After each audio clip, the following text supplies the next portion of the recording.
ایام مدودات، تو اے نفس رک مت، تھک مت، بس یاد رکھ یہ تو گنتی کے چند دن ہیں۔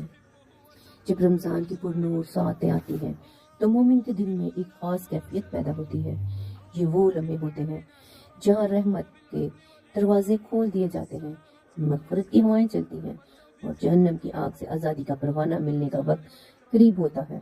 مگر یہ بھی حقیقت ہے کہ انسانی طبیعت پر کبھی سستی طاری ہو جاتی ہے، جسم تھک جاتا ہے، نیند آنکھوں میں بسیرا کر لیتی ہے اور نفس چاہتا ہے کہ عبادت میں کچھ نرمی برتی جائے۔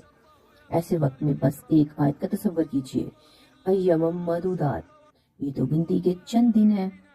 یہی وہ دن ہے جو ہمارے لیے فیصلہ کن ہے، یہی وہ راتیں ہیں جو ہمارے مقدر کو بدلنے کی طاقت رکھتی ہیں، یہی وہ لمحے ہیں جہاں چند سجدے، چند آنسو اور چند دعائیں ہمیشہ کے لیے ہماری قسمت میں روشنی لکھ سکتی ہیں۔ یہ تھکن عارضی ہے اور اجر دائمی۔